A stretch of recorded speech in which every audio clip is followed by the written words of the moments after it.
পাঁচ দফা দাবিতে চট্টগ্রাম মেডিকেলে কর্মবিরতি পালন করেছেন ইন্টার্ন ও পোস্ট গ্রাজুয়েট চিকিৎসকরা। এতে সকাল 10টা থেকে বন্ধ রাখা হয় সরকারি হাসপাতালটির সব ধরনের আউটডোর চিকিৎসা সেবা। ফলে দুর্ভোগে পড়েন দূর দূরান্ত থেকে আসা রোগী ও তাদের স্বজনরা। এ সময় চিকিৎসা না পেয়ে ক্ষুব্ধ প্রতিক্রিয়া ব্যক্ত করেন তারা। আন্দোলনের পক্ষে দুপুরে চট্টগ্রাম মেডিকেল কলেজের সামনেই মানববন্ধন পালন করেন ইন্টার্ন ও পোস্ট গ্রাজুয়েট চিকিৎসকরা। জানান, দাবি আদায় না হওয়া পর্যন্ত আন্দোলন চালিয়ে যাবেন তারা। পরে দুপুরে উচ্চ আদালতে তাদের পক্ষে রায় দিলে সন্তোষ প্রকাশ করেন তারা। তবে তাদের দাবি, এই রায়ে তাদের একটি দফা পূরণ হয়েছে, আরো 4 দফা বাকি রয়েছে।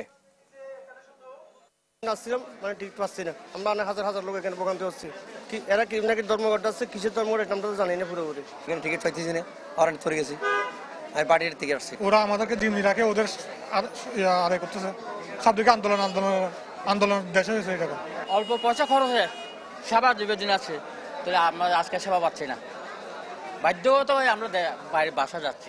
ডাক্তার গেলে তো শুধু ডাক্তারি করবে না, ওরা হচ্ছে অ্যান্টিবায়োটিকের মতো সেন্সিটিভ একটা ওষুধ দিয়ে অ্যান্টিবায়োটিক রেসিস্ট্যান্টের মতো একটা বিরাট ডিজিজ তৈরি করে ফেলবে। আমরা আমাদের যে টোটাল 5 দফা, সেই 5 দফার মধ্যে এটা মাত্র একটা দফা এবং আরো যে 4 দফা আছে, এগুলো আমরা সরকারের কাছ থেকে সুস্পষ্ট নির্দেশনা ছাড়া আমরা আন্দোলনটা এখন বন্ধ করছি না। আপাতত আমরা বাংলাদেশের সেন্ট্রাল যে কমিটি আছে, সেটা রাতে আমরা পর্যালোচনা করে পরবর্তী সিদ্ধান্ত আপনাদেরকে জানিয়ে দিব। যে জিনিসটা সরকারকে আমাদেরকে যৌক্তিকভাবে দেওয়া উচিত ছিল, সেটা আজকে এত সংগ্রামের পরে এসেছে।